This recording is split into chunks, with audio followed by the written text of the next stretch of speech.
Yan ang gusto ni Harry Roque na magpahinga na muna si PBBM tapos si Sara ang mamuno muna. Oo, yan ang gusto niya mangyari. Magpahinga, pero ganito ho kasi yan eh, buti nabanggit nyo. Pagka nagpahinga si PBBM, gagamitin po nila yung precedence nung nangyari kay Gloria Arroyo at kay Erap. Nung si Erap ay nagpahinga, nung sinabi niya na, again, wala pong formal letter na nagre-resign siya. Ang formal letters, which is the requirement of the Constitution, magpapadala ka ng sulat sa Kongreso at sa Senado na sinasabi mo na magtitake ka lang muna ng vacation, ng leave of absence. Oh. Ginawa naman niya maaga. Ginawa niya yon ni Erap. Bago sila umalis sa Malacanang, di ba? Sinundo siya ng bangka. Siyempre malaking bangka. Ganon. Para mapahupa ng mga otoridad yung mga nagtatangkang lusubin ang Malacanang. Kasi pag nakapasok yung mga yon, patayan talaga yan. Wasak-wasak ang Malacanang, nanakawan na naman yung mga yan. So para hindi ho mangyari yung ganon, alam ni Erap na yung presensya niya, continuing presence niya sa Malacanang, posibleng may mamatay ng mga tao na lulusob. Siyempre, papatayin ng mga PSG yan eh. Dahil hanggang sa huli, hindi naman siya tinalikuran ng PSG niya eh. Dahil obligasyon nila yon, protektahan ng presidente ng Pilipinas. So para hindi ho magkapatayan, ginawa ni Erap noon, sinulatan yung 2 kapulungan, which is valid.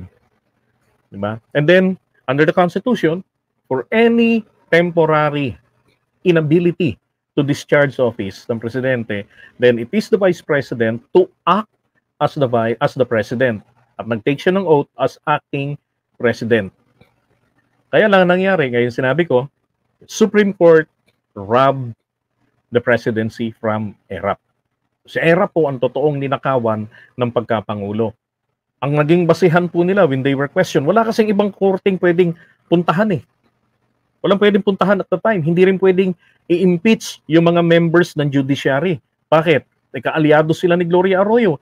Pabor kay Gloria Arroyo yung mga ginawa nila. At yung nagdaan na impeachment court, yung mga senador doon na bumubuo ng impeachment court, hindi kasi natuloy yun eh, yung impeachment na yon. It was abandoned. Bakit? Kasi alam naman ng mga senador na pag tinuloy nila, hindi nila mai-impeach si Erap kasi walang kwenta yung ebidensya. So dinaan po nila ito sa drama-drama. Diba? Iyak-iyak doon si Aquilino Pimentel. Ganon-ganon pa si Aquilino. Tapos yakap-yakapan pa yung mga tanga. And then si Chief Justice Davide, yung kanilang presiding judge. Diba? Yun yung nangyari nun eh. So inabandon nila yun. So, ang gusto kong ang ginawa ngayon ito, sinasabi po nito nga ni Harry Roque, ay magbakasyon ka na muna, magpahinga ka na muna, at hayaan mo si Sara ang maupo. So, acting capacity, ang presidente pa rin si PBM, pero ang magpa-function na as in acting capacity ay si Sara Duterte. Kasi iniisip po niya ni Harry Roque at ng mga cohorts niya na pag nangyari yan, kasi hindi naman pwede mag-appoint ang acting president eh. Diba? Kasi temporary lang. Ganun pa man, siya yung nasa kapangyarihan. At mai-impluwensyahan nila ang desisyon ng Korte Suprema by citing the previous decision nung question po ito ni Rene Sagisag, yung Korte Suprema. Question niya yan. At sinabi ng Korte Suprema na nag-resign si Erap. Ang dahilan ay ang diary. So ito, dadahilan din po nila na indirectly nag-resign si PBBM. Di ba?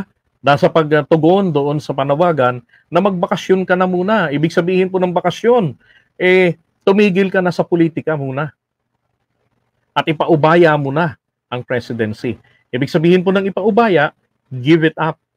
And he does. So, ang acting capacity ni Sara Duterte as a president ay dapat maging permanent capacity na. Ang tanong, kailangan pa bang mag-take ng oath as a permanent ng acting president? Hindi na. Bakit? Hawak mo na yung pwesto, tuloy-tuloy ka na doon. No, ganun po yun.